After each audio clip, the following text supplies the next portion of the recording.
हाय everyone. तो हम दिसंबर फर्स्ट का डेली चैलेंज क्वेश्चन देख रहे हैं। क्वेश्चन का नाम है check if N and its double exist. तो बहुत ही इजी क्वेश्चन है। यहाँ पे हमें एक एरे दिया गया है इंटीजर्स का, और इसमें हमें दो इंडेक्सेस आई और जे फाइंड करने हैं, सच दैट कि आई और जे बराबर नहीं होने चाहिए। दो अलग अलग इंडेक्सेस चाहिए सबसे पहले। और दूसरी बात, उन इंडेक्सेस पे जो वैल्यूज है ना, उनमें ये वाला रिलेशन होना चाहिए, डबल या हाफ का रिलेशन, राइट। तो एग्जाम्पल से अगर हम देखें तो 10 2 5 3, ये हमारा पहला एग्जाम्पल है। तो यहाँ पे देखिए 10 और 5 दो इंडेक्सेस ऐसे मिल रहे हैं जिनमें कि ये डबल या हाफ का रिलेशन फॉलो हो रहा है, इसलिए यहाँ पे आंसर इसका ट्रू है। यहाँ पे भी इन्होंने सेम एक्सप्लेनेशन लिख दिया है। अब अगर हम इस एरे को देखें तो तीन के लिए हमें डबल या हाफ नहीं मिलेगा ऑब्वियसली।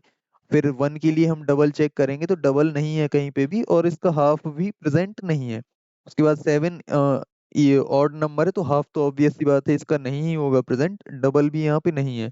और 11 के लिए देखें तो सारी नंबर ऑड नंबर्स हैं, राइट। तो यहाँ पे हाफ तो ऑब्वियसली नहीं मिलेगा, और ये ऑड नंबर किसी का डबल भी नहीं हो सकते हैं, तो इसीलिए इसका आंसर फॉल्स है।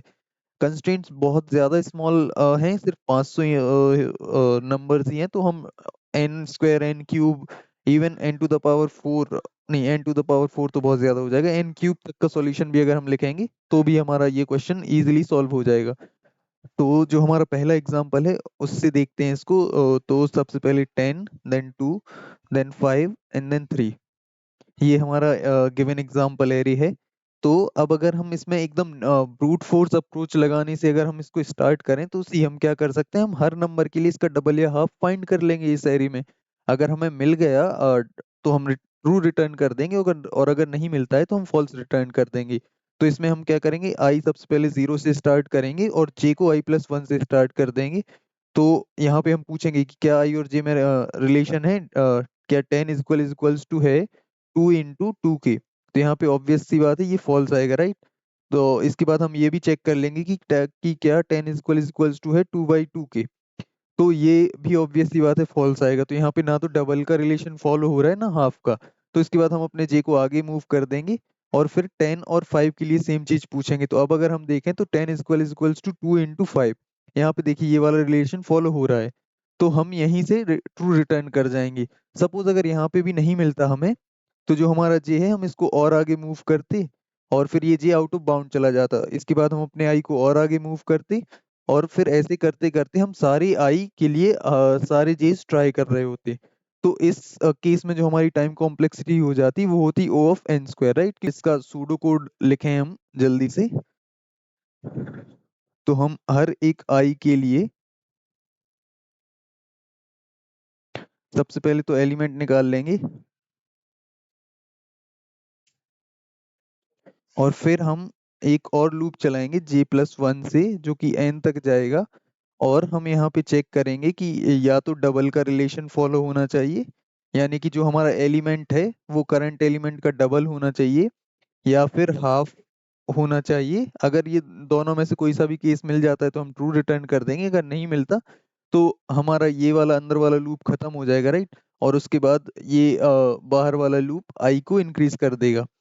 तो इस केस में जब हमें कुछ भी नहीं मिलेगा तो हम फाइनली यहाँ पे फॉल्स रिटर्न कर देंगे। तो सी हम यहाँ पे एक लूप एन टाइम्स चला रहे हैं, और उसके बाद अगेन एक और लूप एन टाइम्स चला रहे हैं इसके अंदर। तो जो टोटल टाइम कॉम्प्लेक्सिटी है वो O ऑफ एन स्क्वायर तक पहुंच गई। तो क्या हम इस O एन स्क्वायर को रिड्यूस कर सकते हैं किसी तरीके से? तो इसका आंसर बिल्कुल कर सकते हैं, राइट। क्योंकि सी यहाँ पे हम क्या कर रहे हैं, सिर्फ प्रीवियस नंबर्स के लिए यही तो चेक कर रहे हैं ना कि क्या डबल या हाफ प्रेजेंट है, राइट। तो हम क्यों ना एक सेट ले लें जो कि प्रीवियस नंबर्स को स्टोर करा लेगा, और हम वहां पे एक ही लूप में चेक कर लेंगे कि क्या हमने हमारा जो भी करंट नंबर है, जैसे कि अगर सेम एग्जांपल से देखें हम, तो हमारा ये था एग्जांपल है 10 2 5 and then 3। तो हम यहाँ पे जब आएंगे ना पहले नंबर पे, तो हम पूछ लेंगे कि भाई अभी तक क्या हमने इसका डबल या हाफ देखा है। तो अगर हमारे सेट में इसका डबल या हाफ पहले से एग्जिस्ट कर रहा होगा, इसका मतलब हमें एक पेयर मिल गया है। अगर नहीं है तो हम इसको सेट में फिल कर लेंगे और आगे बढ़ जाएंगे। तो इसके बाद हम इस पे अगले इंटीजर पे आएंगे। अब ये 2 है, तो हम पहले तो 2 का डबल चेक करेंगे, तो इसमें ऑब्वियस सी बात है 4 नहीं है। फिर हम इसका हाफ चेक करेंगे, तो अब देखिए यहाँ पे अगर हम 2 का हाफ चेक करेंगे तो 1 भी प्रेजेंट नहीं है, तो हम इस 2 को भी स्टोर करा लेंगे आगे के लिए। फिर हम 5 पे आएंगे और जब हम इस 5 का डबल चेक करेंगे तो वो इसमें प्रेजेंट है, राइट, सेट में। तो हम यहाँ से ट्रू रिटर्न कर देंगे, राइट, क्योंकि 10 प्रेजेंट है। सपोज यहाँ पे 5 की जगह पे कोई और नंबर प्रेजेंट होता, 7 होता, तो अब देखिए 7 का डबल तो इसमें प्रेजेंट नहीं था, पर क्या हम 7 के हाफ को चेक करने जाते? इसका आंसर है ऑब्वियसली नहीं। क्यों? क्योंकि 7 एक ऑड नंबर है, राइट। तो ऑड नंबर का हाफ तो ऑब्वियस सी बात है प्रेजेंट नहीं होगा, क्योंकि हमारी जो गिवन एरे है ना, इसमें सिर्फ इंटीजर्स ही हैं। तो हमें इवन नंबर्स के हाफ को, सॉरी, ऑड नंबर के हाफ को अवॉइड करना है, फाइंड करना। एक छोटी सी बात का ध्यान देना था। इसके बाद तो ये क्वेश्चन ऑब्वियसली बहुत ही इजी है। तो अगर इसका सूडो कोड लिखा जाए जल्दी से, तो हम सिर्फ एक ही लूप चलाएंगे एन तक। सबसे पहले डबल का चेक लगा देंगे कि क्या सेट में डबल प्रेजेंट है। इसके बाद हम हाफ का चेक लगा देंगे। बस यहाँ पे हाफ का चेक हम सिर्फ तभी लगाएंगे जब नंबर इवन है, राइट। ऑड के केस में हम हाफ का चेक नहीं लगाएंगे। अगर इन दोनों में से कोई सा भी ट्रू नहीं होता है तो उसके बाद हम सेट में इंसर्ट कर देंगे हमारा करंट नंबर। और जब ये पूरा लूप खत्म हो गया, इसका मतलब हमें कभी भी ना तो डबल मिला ना हाफ मिला, तो उस केस में हम सीधे रिटर्न कर देंगे फॉल्स। अब अगर इसकी टाइम कॉम्प्लेक्सिटी की बात करें तो सी हमने एक लूप चलाया है n टाइम्स, और उसके अलावा हमने और कोई भी लूप नहीं चलाया है। तो इसकी जो टोटल टाइम कॉम्प्लेक्सिटी हो जाएगी वो हो जाएगी ON। और स्पेस कॉम्प्लेक्सिटी की बात करें तो हमने यहाँ पे देखिए एक सेट बनाया है, तो सेट में वैल्यूज स्टोर करने के लिए मैक्सिमम n वैल्यूज स्टोर करेंगे, तो ON हो जाएगी इसकी स्पेस कॉम्प्लेक्सिटी। तो ये इसका ऑप्टिमाइज्ड सॉल्यूशन था। अब इसको जल्दी से कोड करके देखते हैं। डिस्कस किया था, सबसे पहले एक सेट बना लेते हैं और फिर एरे पे ट्रेवर्स करना चालू करते हैं। तो int ele belongs to ARR। अब सबसे पहले तो हम डबल का चेक लगा लेते हैं। तो इफ st डॉट फाइंड इस एलिमेंट का डबल, राइट, अगर ये प्रेजेंट है तो फाइंड फंक्शन एंड पे पॉइंट नहीं करेगा। अगर हमें डबल मिल गया है तो हमें ट्रू रिटर्न कर देना है, और अगर डबल नहीं मिला है तो फिर हम हाफ का चेक लगाएंगे। बस हाफ का चेक लगाते टाइम हमें ध्यान रखना है कि ये नंबर इवन होना चाहिए, राइट। तो इवन होने के लिए हम क्या करेंगे, इसका मॉड्यूलो कैलकुलेट कर लेंगे, और अगर ये 0 के बराबर है इसका मतलब ये नंबर इवन है। अगर ये नंबर इवन है तो उसके बाद हम अगेन सेट में फाइंड करेंगे इस एलिमेंट का हाफ, और अगर ये प्रेजेंट है तो अगेन st डॉट एंड पे पॉइंट नहीं कर रहा होगा फाइंड फंक्शन, तो उस केस में हम ट्रू रिटर्न कर देंगे। और अगर यहाँ से हमने ट्रू रिटर्न नहीं किया है तो फिर हम ये वैल्यू को सेट में इंसर्ट कर लेंगे, राइट। तो insert into the set.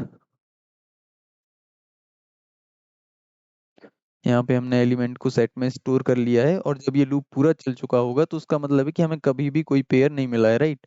No pair found. तो उस केस में हमें फॉल्स रिटर्न कर देना है। इसको एक बार रन करके देखते हैं।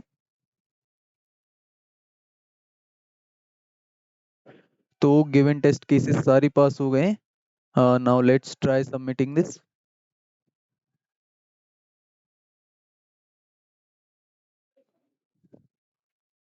And we have passed all the test cases. So yeah, time complexity we have already discussed कि हम एक लूप चला रहे हैं n टाइम्स, तो ON इसकी टाइम कॉम्प्लेक्सिटी हो जाएगी, और इस सेट को बनाने के लिए ON इसकी स्पेस कॉम्प्लेक्सिटी हो जाएगी। सो या this is it for this question. Thank you.